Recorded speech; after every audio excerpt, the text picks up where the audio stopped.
Готовы ли чувашские предприятия принимать туристов? О потенциале региональных промышленных компаний сегодня говорили в рамках межрегиональной выставки в области культуры и туризма «Регионы сотрудничества без границ». Она организована Министерством экономического развития и имущественных отношений Чувашии, Республиканским бизнес-инкубатором, Центром «Мой бизнес» и электротехническим кластером республики. Когда первые туристы смогут пройти по промышленным маршрутам, расскажет Вероника Павлова.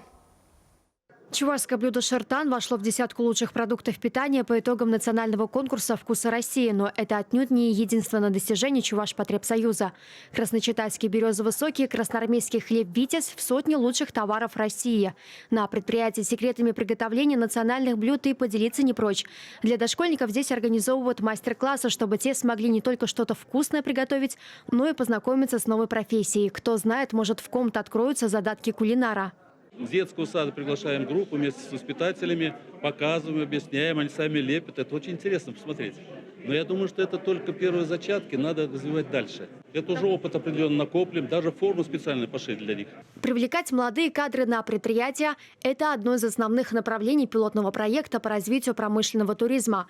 Его инициаторами стали Минпромторг России и Агентство стратегических инициатив. Наша республика оказалась в числе 8 субъектов страны, где будут экспериментировать в этом направлении. 7 чувашских организаций изъявили желание поучаствовать в проекте. Среди них и предприятия, связанные с пищевой промышленностью, например, Аконт, Букет Чувашии и хлебокомбинат Петровский. По словам профильного министра, многие компании за рубежом постепенно отказываются от продвижения своего товара в прессе и делают упор на туристах, приглашая их на различные дегустации. Если ты готов открываться, то ты не боишься показать свое производство. Особенно это актуально, когда на предприятия по промышленному туризму приходят дистрибьюторы, покупатели, инвесторы потенциальные.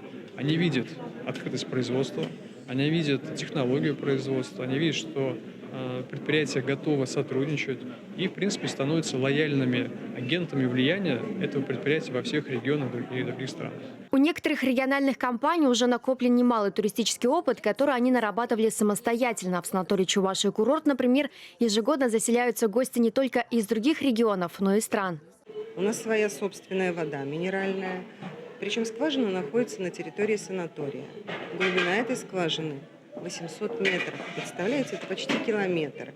И по своему свойству вода схожа с водами Мертвого моря. Поэтому можно в Израиль не ехать, можно отдохнуть здесь, у нас. Примкнуть к национальному проекту по развитию промышленного туризма не поздно. Чувашские предприятия могут в любой момент включиться в него. Однако для пилотных компаний все же будут действовать определенные преимущества.